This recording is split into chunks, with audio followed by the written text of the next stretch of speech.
The fourth generation of computers started in 1972 till approximately 1990. These computers made use of something called very large-scale integrated circuits.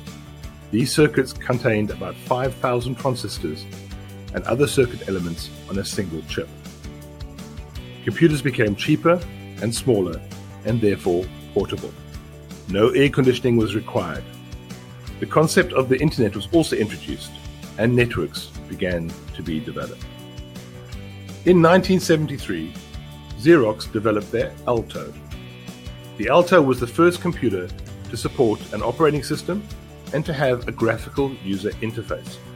This was a decade before the mass market graphical user interface became available. It was also the first time a mouse was used. The computer screen, strangely enough, was set in a portrait orientation. It had a CPU speed of 5.88 megahertz, or 5.88 million instructions per second. Apple engineers would later use these concepts they learned after a demonstration to develop the Lisa and the Macintosh. The Alto cost $32,000 back in 1979. That's the equivalent of a little over 1.5 million rand in today's money. In 1976, Steve Jobs and Steve Wozniak founded a little company called Apple Inc. And they released the Apple I. This was the first computer with a single circuit board. The users were required to provide their own keyboards and televisions. It was aimed at the technical and hobbyist market. It had a CPU speed of 1 megahertz, or 1 million instructions per second.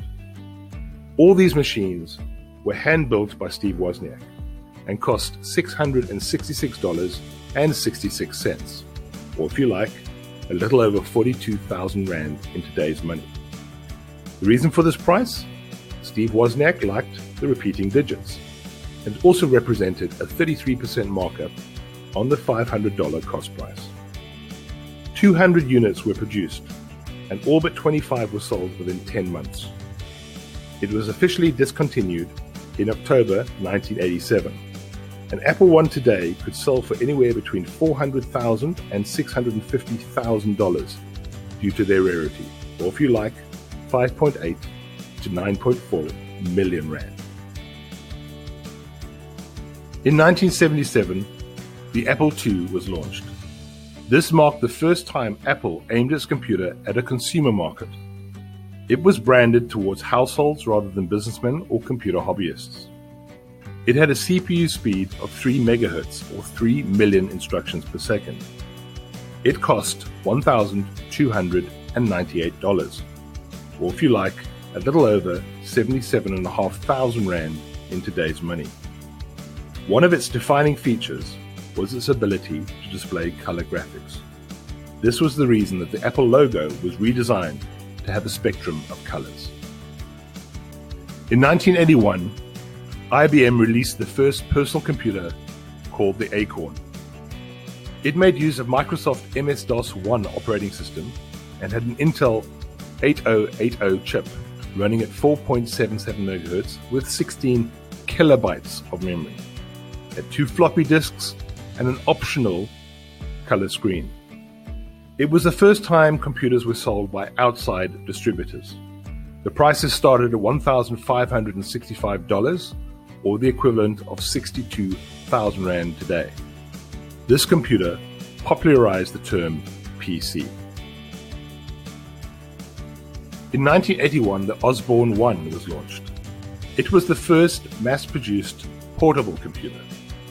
It weighed 24 pounds or 11 kilograms and cost $1,795, or the equivalent of 71,500 rand in today's money. In 1982, the Commodore 64, also known as the C64, was launched. It sold for $595, or the equivalent of a little over 22,000 rand in today's money. It had impressive graphics, and by 1993 had sold over 22 million units. The 2006 Guinness Book of World Records recognizes the C64 as the greatest selling single computer of all time. In 1983, Apple released the Lisa, which was the pet project of Steve Jobs and was named after his first daughter. Development had begun in 1978, after the Apple team had visited Xerox and saw the demonstration of their Alto. Steve Jobs paid Xerox in shares for the demonstration. It was there that they saw the first graphical user interface, or GUI. Lisa was the first personal computer with a GUI. It featured drop-down menus and icons. Steve Jobs was forced off the project in 1982 and went on to develop the Macintosh, which was launched in 1984. The Lisa cost a staggering $9,999. That is the equivalent of a little over 360,000 Rand in today's money. The Lisa was, strangely enough, a complete flop, largely due to the price tag and the fact that the Macintosh was cheaper and more usable. The Lisa was later renamed as the Macintosh XL. In 1986, the 386 microprocessor was launched. Compaq actually beat IBM to market when it released the Desk Pro 386, which was the first computer to use Intel's 386 chip. The chip was a 32-bit microprocessor with 275,000 transistors. This was an improvement on the 16-bit architecture of previous models. It could do between 12 and 40 million instructions per second. This gave the PC as much power and speed as older mainframes and mini-computers. In 1989, the 486 was launched. This contained more than 1 million transistors, also with a 32-bit architecture. And they also added a logic unit as part of the CPU. It was capable of between 16 and 100 million instructions per second. In 1993, the Pentium processor was launched. This chip allowed programs to run faster and introduced parallel processing. This meant that the processor could execute several instructions at the same time. Current Pentium 4 processors are now developed as dual-core and quad-core, which essentially means that 2 or 4 processors are included in a single chip. The latest i9 processor can run at 5 GHz, or 5 billion instructions per second. To give some context, it would take a stopwatch 158.5 years to reach 5 billion seconds. The 5th generation of computers is taken from approximately 1990 to date. They made use of ultra-large-scale integration technology.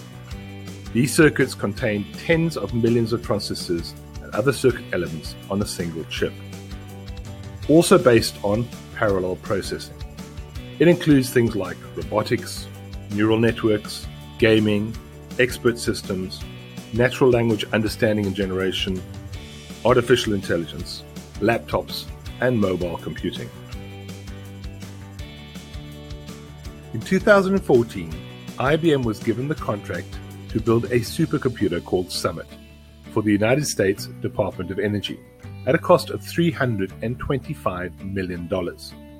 As at November 2018, it is the fastest supercomputer in the world, with a maximum processing speed of 200 petaflops, which is 200 quadrillion floating point calculations per second. Summit also has a storage capacity of 250 petabytes, has 9,216 central processing units, and 27,648 graphics processing units. Summit will be used for cosmology, medical, and climate research. The reason why these supercomputers are important can be seen if I compare the Cray supercomputer built in 1976 to my current laptop. It is clear that the supercomputers of the past become the technology of today. Let's end by talking about the future of computers. There are many technologies that are being developed at the moment. Quantum computers make use of the energy of atoms and subatomic particles. The interaction of these atoms and particles is predictable and can be used for calculations. Chemical computers, also called reaction diffusion computers, also make use of semi-solid chemical soup. The data is represented by various concentrations of the chemicals in the soup. They're also developing DNA computers. DNA computers use DNA enzymes to do calculations. DNA forms the basis of all life on Earth, and as such can process data. When combinations of DNA strands are unfurled, calculations are performed.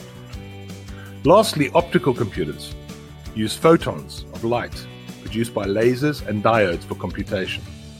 Photons promise a higher bandwidth than electrons used in conventional computers.